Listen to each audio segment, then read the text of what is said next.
Well, they say everything is bigger in Texas, and that may be true about the money that Fayette County Public Schools have been spending to send staff and board members to an urban education conference in Dallas.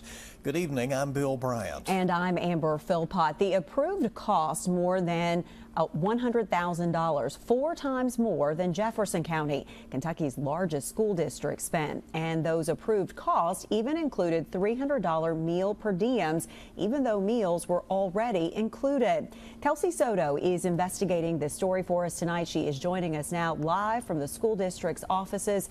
Good evening, Kelsey. Good evening. A lot of professionals will tell you that continuing education, travel, and trips are crucial to their industry. But when those trips are being paid for with your tax dollars, how much is too much? WKYT waded through emails from teachers, parents, and even FCPS staff asking us to look into the district's spending. During the September 9th Fayette County School Board planning meeting. Questions on approval of professional leave? Any discussion?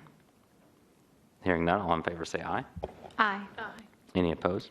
Motion carries 4-0. In less than a minute, the board approved nearly $236,000 worth of professional leave. That included money for a professional conference in Dallas, Texas. The 68th Fall Conference for the Council of Great City Schools was October 16th through the 20th. 78 of the nation's largest urban public school systems got together to address progress and problems in big city schools. Here in Kentucky, representatives from Lexington and Louisville made the trip. First, let's look at the state's 2 largest districts. Fayette County has 42,473 students, while Jefferson County has 95,951 enrolled. As for the number of schools, Fayette County has 73 and Jefferson County has 168. In Fayette County, there are 3,081 teachers. Jefferson County has 6,818 educators.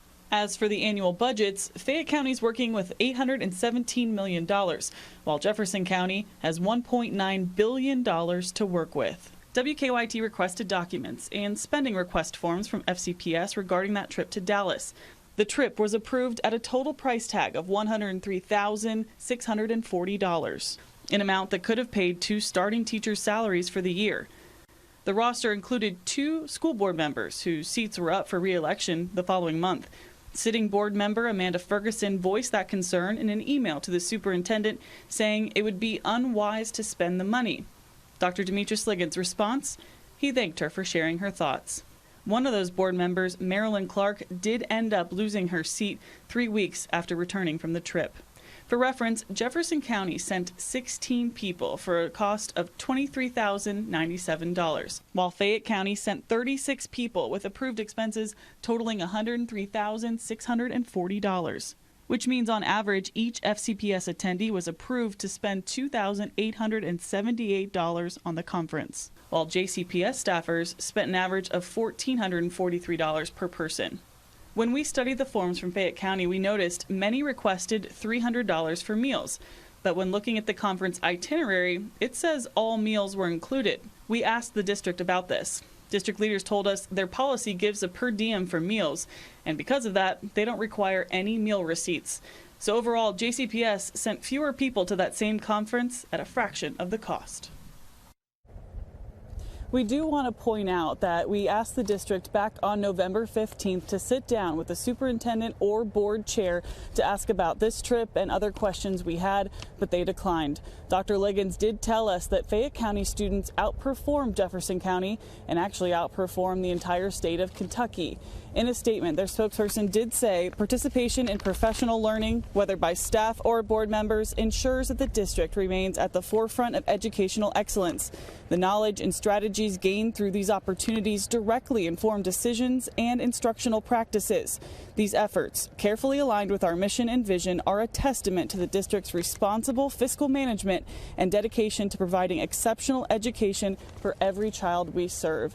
You can read up on this story right now inside the WKYT News app. Live in Lexington, I'm Kelsey Soto for WKYT Investigates. Kelsey, thank you. And the official statement from FCPS was in response to questions asked not only about the Texas trip, but also about the district's policies when it comes to who knows and who pays for professional leave. Coming up tomorrow night at 6, WKYT's Kristen Kennedy tries to answer those questions and looks into even more trips. Well, yesterday we reported on Fayette County Public Schools' trip to Texas, but that trip was just one of several hundred taken throughout the year. Our WKYT Investigates team combed through every professional leave request for 2024 to figure out who's approving each trip and who's deciding what's worth the district's time and money. Kristen Kennedy is outside district offices continuing our Investigates team coverage.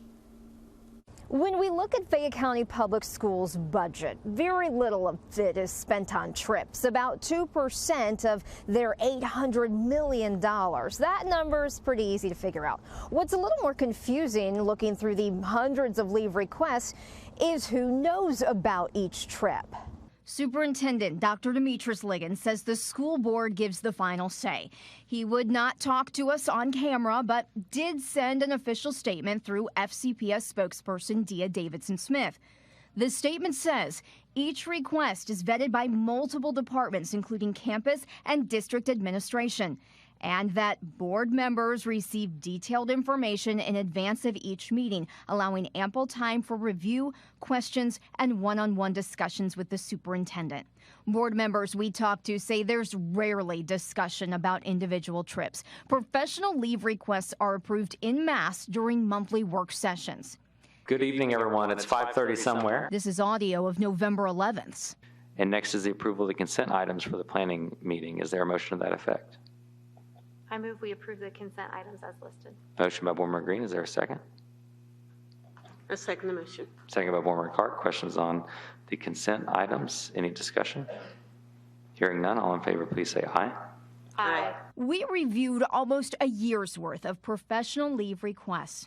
That included the trip to Dallas, Texas, where 36 teachers, staff, and board members were approved to spend more than $101,000 in hotels, meals, and transportation. We also found the board approved Henry Clay High School to use their soccer booster club funds to send 3 from their athletic department to Manchester, England, to learn best practices for high school soccer coaches. The board approved a few other overseas trips during meetings this year. They sent 2 administrators to Puerto Rico to recruit. One of the 2 will travel overseas again next year. The board approved the request to recruit in Panama. They approved 9 trips for Dr. Liggins between February and November of this year. The trips across the country make up 25 workdays, costing close to $23,000. They approved Deputy Superintendent Houston Barber's travel to 5 different states in a 6-month time frame. His trips make up 17 workdays at a cost of more than $13,000. In one instance, the school board double approved Henry Clay's principal to participate in a conference in New Orleans. The trip was submitted twice during separate meetings with different costs and dates. In the official FCPS statement, Davidson-Smith called that a clerical error. And in an election year, when voters in Kentucky were deciding whether to give charter schools the same funding as public schools, the school board spent more than $46,000 sending 24 teachers to Atlanta to learn at Ron Clark's private school. We asked Dr. Liggins to talk about these findings on camera. We sent emails to every board member asking them for responses on camera. We also reached out to the 2 incoming board members. Do you think transparency on the board level could be better? Always. That's one of the things I ran on. And I think we have to be careful when we talk about transparency, because sometimes people hear that word and the implication is, well, they're hiding something.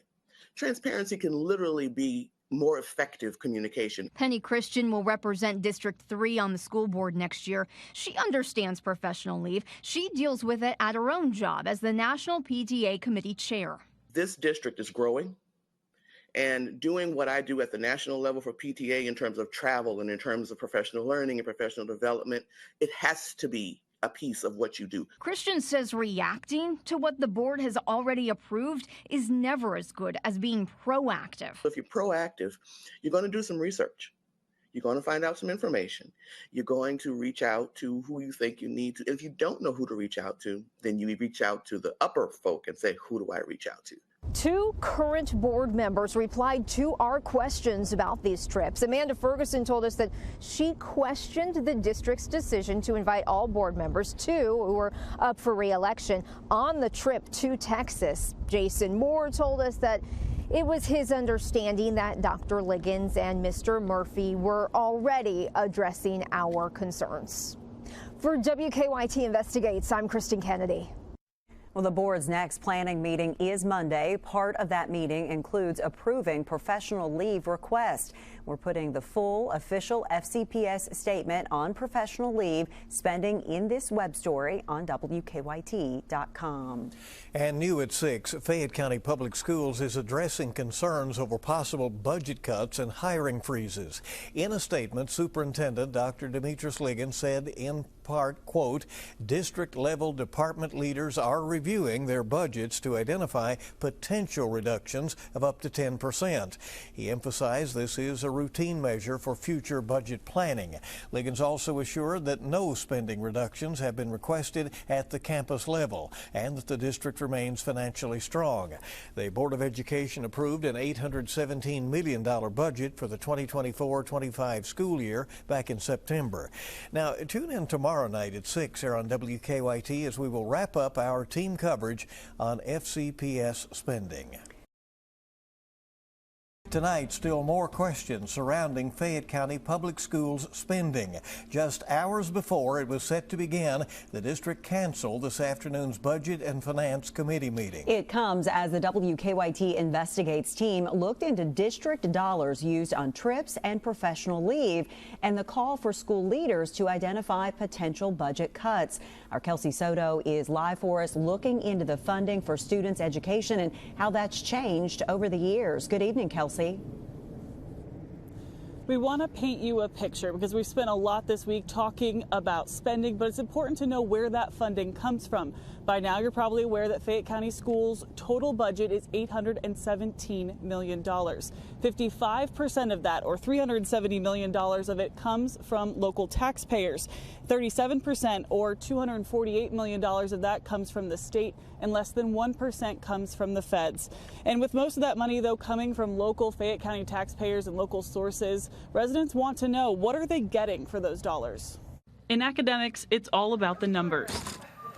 According to Fayette County Schools' website, using data from 2022 and 2023, they spend $22,529 on each student's education. That's higher than the national average of $15,563. UK economics teacher and researcher Dr. John Guerin reports that FCPS funding per student rose 110% since 1990, when adjusted for inflation. While many celebrate an increase in per-pupil spending, it's an area of concern for Jim Waters with the Bluegrass Institute, who says there should be big bang for those big bucks. I think if they're going to continue asking for more money from taxpayers, I think taxpayers deserve to know where the dollars are going that they've already invested in this huge system. There are 3,081 full-time teachers at FCPS. They also employ 2,906 support and administrative staff. We see right there a little hint about where these dollars are going. It's going to non-teaching personnel. It's going to the bureaucracy. It's going to teachers' aides and to other folks at the central office. For Jason Bailey, Kentuckians are very independent-minded. At the Kentucky Center for Economic Policy, he sees progress when it comes to the district's recruiting and retention. If you look at Fayette County, for example, the average teacher pay has not lost ground compared to what it has in many of our rural parts of the state because they've been able to generate those resources. But those counties that don't have that property wealth just haven't been able to. Kentucky voters soundly turned down a proposed change to the state's constitution last month, saying no to spending public dollars on private schools. Fayette County was overwhelmingly against Amendment 2. I think because people like their public schools generally in Fayette County and they think they're pretty good. They could be better with targeted investment and improvement, but that was certainly a place in the state where the voters were very clear Waters says the change would have provided an alternative choice. The tax increases in Fayette County during the pandemic, they did not cease to want to raise taxes and bring in more funding. And yet they didn't even want to give parents a say in what programs are added and what programs are removed. It's a tone deafness that they've had. It's got to change. Bailey believes the purse strings are cinched in Frankfort.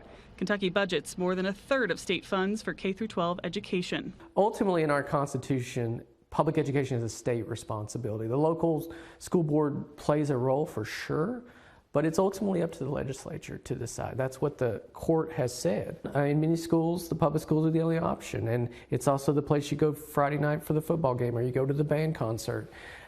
People know the teachers, the custodians, the cafeteria workers in their school, and they didn't want to see resources diverted from them. Meanwhile, spotted in Lexington, a billboard boasting the district's success. Yet state data shows in 2023, nearly half or more of FCPS students failed to attain proficiency on state testing in grades 4 and 8 reading and math. We're failing our kids. We're failing our next generation of students. So we have to do better. So what are you going to do with the resources you have? You have plenty of resources. The problem here is not the funding, it's the system. That's the problem. Now, as for that Budget and Planning Committee meeting that was scheduled for 3 o'clock this afternoon at the Fayette County Board of Education behind me, we were notified at 1 o'clock via email that had been canceled and rescheduled until January 7th of the new year. We know by then that we'll have 2 new board members taking their seats, and it will kick off the legislative session. If you have something you'd like us to look into, send us an email at investigates@wkyt.com. Live in Lexington, Kelsey Soto for WKYT Investigates.